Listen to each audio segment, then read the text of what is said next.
আসসালামু আলাইকুম ওয়া রাহমাতুল্লাহি ওয়া বারাকাতুহু। আউযু বিল্লাহি মিনাশ শাইতানির রাজীম। বিসমিল্লাহির রাহমানির রাহিম। ইয়া আইয়ুহাল্লাযীনা আমানু ইন্নামাল খামরু ওয়াল মাইসিরু ওয়াল আনসাবু ওয়াল আজলামু রিজসুম মিন আমালিশ শাইতানি ফাজতানিবুহু লাআল্লাকুম তুফলিহুন। আমরা আল্লাহর দরবারে শুকরিয়া আদায় করি, বলি আলহামদুলিল্লাহ। সালাত এবং সালাম বিশ্বনবী মুহাম্মদ রাসূলুল্লাহ বলি সাল্লাল্লাহু আলাইহি ওয়াসাল্লাম। সম্মানিত ভাইয়েরা, সূরা আল মায়েদার 90 নম্বর আয়াতটা পড়ে শোনালাম। আসুন আল্লাহ পাক যা বলছেন তা আমরা বুঝবার চেষ্টা করব।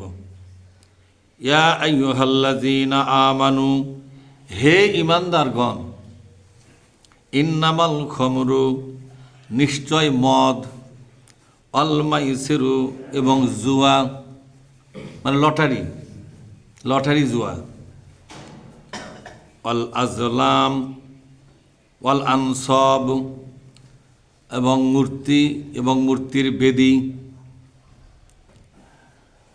যেখানে মূর্তি রাখা হয়, ভাস্কর্য বা মূর্তি যেখানে রাখা হয়, এই বেদীগুলো, ওয়াল আজলাম এবং ফাল গণনা,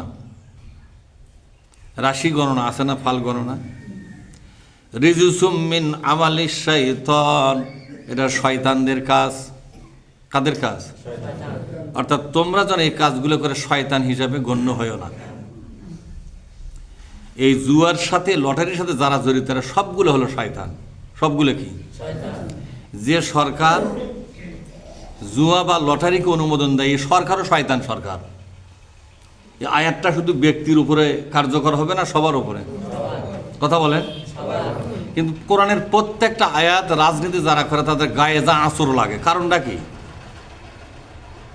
বলেন? কি কারণ? রাজনীতিবিদক বাদ দেওয়া কোরআন নাযিল হয়েছে কি? কথা কয় না। এই পৃথিবীর কোন রাজনীতিবিদ কি নবী রাসূলদের বন্ধু ছিল? কি ছিল? যেমন ফেরাউন একটা বড় রাজনীতিবিদ, মুসা নবীর দুশমন। নমরুদ একটা বড় রাজনীতিবিদ, ইব্রাহিম নবীর দুশমন। আবু জাহেল একটা বড় রাজনীতিবিদ, মুহাম্মদ সাল্লাল্লাহু আলাইহি ওয়াসাল্লামের দুশমন। কারণ কোরআন নাজিল হয়েছে রাজনীতির পট পরিবর্তন করার জন্য। ঠিক না? ঠিক জোরে খান। এই যে রাজনীতিবিদদের গায়ে আঁচড় লাগবে।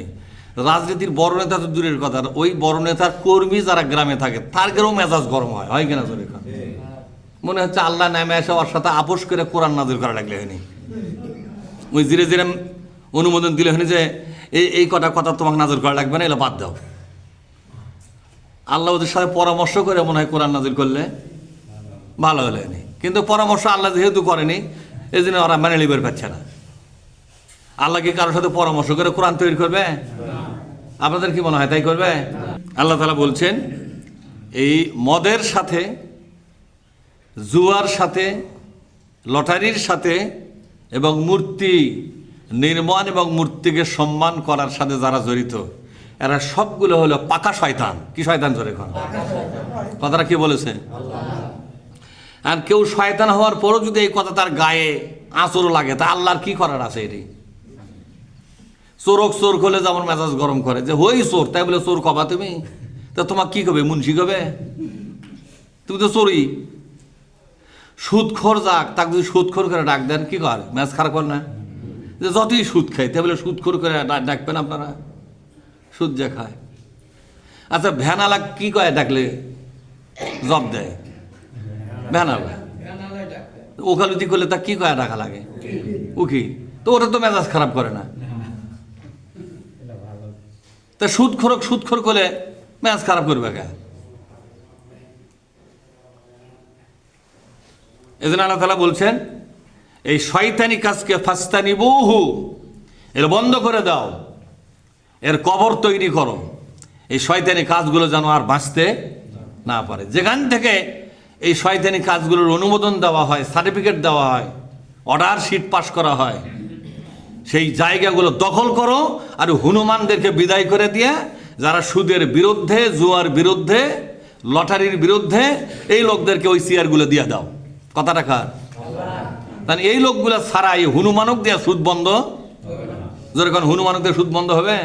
পৃথিবীর সব নেতা কি ভালো নেতা না? হনুমান মার্কা নেতাও আছে। আবু জেহেল কি মার্কা নেতা ছিল?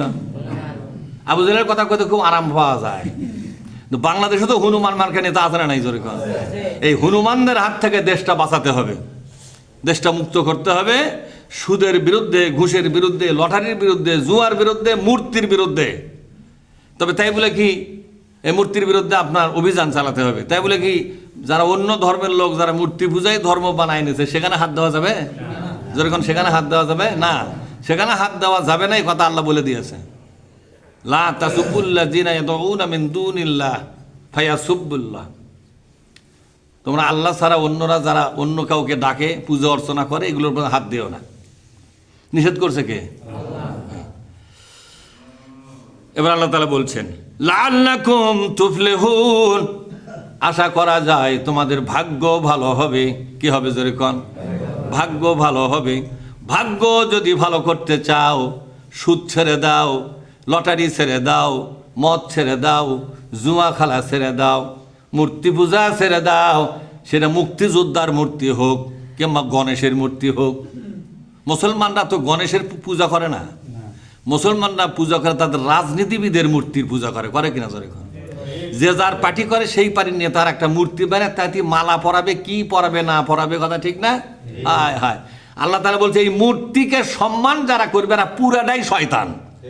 পুরোটা কি? পুরোটাই শয়তান। তাতে নেতার মূর্তি হোক আর নেত্রীর মূর্তি হোক, নাই কোনো পীরের মূর্তি হোক, কথা বুঝেন না আমার কথা? কোনো মূর্তি চলবে না, কোনো মূর্তি। তবে আল্লাহ নবী একবার দেখা গেল ছোট ছোট বাচ্চারা ওই যে খাবার জিনিসপত্রের মূর্তি বানাচ্ছিল আগে সৌদি আরবের লোকেরা, ময়দা টয়দা দিয়ে মিষ্টি টিষ্টি দিয়ে মূর্তি বানাচ্ছিল। আবার ওদের বিভিন্ন কাঠের বা মাটির মূর্তি টুর্তি ছিল, পাথরের। তো ছোটো ছোটো বাচ্চারা সেই মূর্তিটা খেলতেছে। তা আল্লাহ রসুল বলে যে এক সাহাবা ওটা নিষেধ করতে গেল, রসুল বলে থামো, বলে নিষেধ করার দরকার নেই, মূর্তির 12টা বাজাবার জন্য এরাই যথেষ্ট। ঠিক না? খেলাটা বুঝতে পারছেন তো? এক মূর্তিতে আর এক মূর্তি দিচ্ছে বাড়ি, ওর মূর্তিতে ওর মূর্তি দিচ্ছে বাড়ি।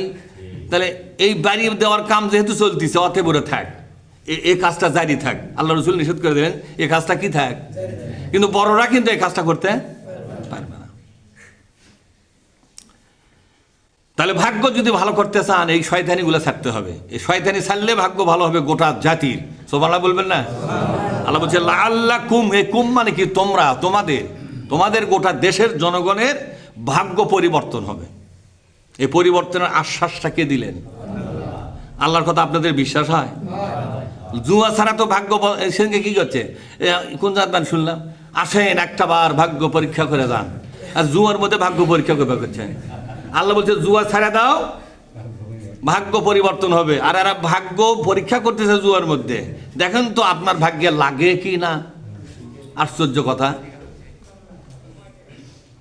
কাঁঠালের গাছ লাগে, কেউ যদি আঙ্গুর খাবার চায় আর যদি বলে কাঁঠালের গাছ লাগান, ভাগ্য পরীক্ষা করেন, দেখেন আঙ্গুর পান কিনা, ওই জীবন আঙ্গুর পাবে? কি রকম শয়তানি এটা। এবার আল্লাহ তাআলা বলছেন ইন্নামা ইউরিদু শাইতানু আইয়ুকিআ বাইনাকুমুল আদাওয়াতা ওয়াল বাগদা ফিল খামরি ওয়াল মাইসিরি ওয়ায়াসুদ্দাকুম আন যিকরিল্লাহি ওয়া আনিস সালাহ ফাহাল আনতুম মুনতাহুন। আল্লাহু আকবার। নিশ্চয় শয়তান, ইন্নামা শাইতানু, এখানে শয়তান বলতে এক বচন ব্যবহার করা। কয় বচন? এক বচন বলতে কোন শয়তানকে বোঝানো হয়েছে? কন্ত সরাসরি ইবলিস। সরাসরি কে? একমাত্র ইবলিস। আইয়ুকিআ বাইনাকুমুল আদাওয়াতা, তোমাদের মধ্যে দুশমনি তৈরি করে দিবে, ওয়াল বাগদা, শত্রুতা তৈরি করে দিবে, এক অপরের প্রাণ নেওয়ার জন্য পরিবেশ তৈরি করে দিবে শয়তান। ফিল খামরি ওয়াল মাইসির, জুয়া এবং মদের ভিতরে মাদক। এই মাদকের মাধ্যমে শয়তান একটা রাজত্ব কায়েম করতে চায়, সেটা হচ্ছে দুশমনি এবং খুন খারাপি। কে বলছেন এ কথা? দেখছেন আল্লাহ কোন কথাটা বলেনি? আল্লাহ তাআলা বলছেন এই মাদকের মাধ্যমে, এই জুয়া লটারির মাধ্যমে তোমাদের মধ্যে প্রাণনাশের জন্য একটা পরিবেশ তৈরি করে দিবে, দুশ্মনী তৈরি করে দিবে। এরা কোনোদিন কারো বন্ধু নয়। সুবহানাল্লাহ। এরা কারো কোনোদিন বন্ধু হতে।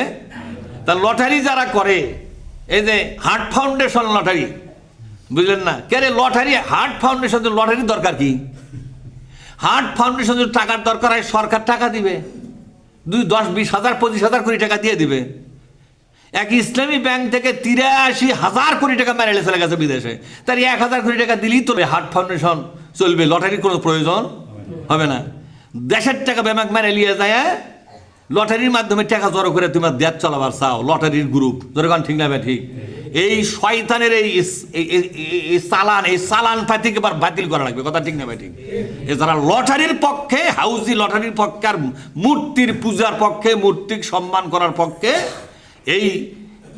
এই জাতের কাছ থেকে মুসলমানদেরকে আজকে আলাদা হওয়া লাগবে, যেরকম ঠিক না? ঠিক। আল্লাহ বলছেন ভাগ্য যদি ভালো করবার চাও ইহকালে এবং পরকালে। ইসলামের ভাগ্য ভালো কি শুধু ইহকালে? এই ইহকালে যদি আপনার সব হয়, তাহলে অনেক হিন্দুই তো বড় লোক হয়ে গেছে, তাকে ভাগ্য তো ভালো। অনেক খ্রিস্টানই তো বড় লোক। এই যে পৃথিবীর বিশ্ব ধনী কে কে জানো? সে তো একটাও মুসলমান নাম না হিন্দি কিছু। বিল গেটস নাকি? বিল গেটস কি কোন মসজিদের ইমাম ওরা? হ্যাঁ, চিন্তা করেন আপনি। তাহলে দুনিয়ার স্বার্থ নিয়ে এত ভাগ্যের কথা আল্লাহ বলে নাই। তোমার ভাগ্য দুনিয়া এবং আখেরাতে উভয় জগতে হবে সম্মানী ব্যক্তি, মর্যাদাবান ব্যক্তি এবং জান্নাতি ব্যক্তি। এটার নাম হলো ভাগ্য ভালো। কথা কি বুঝতে পারছেন? দুনিয়াতে বিশাল ক্ষমতা, বিশাল সম্পদ, পরকালে জাহান্নামে কান ধরে উঠতেছেন আর বসতেছেন। আপনার ভাগ্য কি হলো এরা? সেই জন্য আল্লাহ তাআলা বলছেন ভাগ্য যদি ভালো করতে চাও এই শয়তানি মার্কা কর্মকাণ্ড ছেড়ে দাও। আল্লাহ রাব্বুল আলামিন বলছেন এই মদ এবং জুয়া, লটারি, হাউজি, এরা আল্লাহর কোরআন থেকে তোমাদেরকে বাধা দিবে। কোরআনের আলোচনা লটারির পক্ষে লোকেরা সহ্য করবে না। ওয়ানিস সালাহ, নামাজটা কোন দিক দিয়ে চলে যাবে এরা টের পায় না, কথা ঠিক না? ওই যে তাস খেলবার বলছে বা টেকাতে আপনার কি ওই যে ঠোকা মারে না, কি নাম, ক্যারাম বোর্ড, তারপরে বিভিন্ন খেলাধুলা আছে না, এগুলোর মধ্যে ফজর গেল, জহর গেল, আসর গেল, মাগরিব গেল, এশা গেল, কোন দিক দিয়ে টাইম চলে যায়, নামাজ চলে যায়, দিন চলে যায়, কেয়ালি থাকে না, এরকম আছে না? জরুরি। আল্লাহ বলছেন এরা নামাজের শত্রু। এই কটা জিনিস, নামাজের শত্রু, কোরআনের শত্রু এরা। সুতরাং নামাজের দুশ্মন, কোরআনের দুশ্মন, এই কয়েকটা কাজকে তোমরা বাতিল করে দাও দেশ থেকে। এবার আল্লাহ বলছেন ফাহাল আনতুম মুনতাহুন, এই নির্দেশটা মানবে না? ফাহাল আনতুম মুনতাহুন, এই নিষেধাজ্ঞা তোমরা মানবে না? বলেন তো আপনারা মানবেন না? এই নিষেধাজ্ঞা কে দিয়েছে? আল্লাহ নিষেধাজ্ঞা দিয়ে বলছে ফাহাল আনতুম মুনতাহুন, এই নিষেধাজ্ঞা তোমরা মানবে না? প্রশ্ন করেছে, উত্তর কে দিবে? কথা কন, প্রশ্ন করেছে কে? উত্তর দিবে কে? বলছে আল্লাহ। দেখছেন সেক্রেটারি সাহেব, দেখছেন? তাহলে প্রশ্ন করছে আল্লাহ, উত্তর কে দেবে? বান্দা।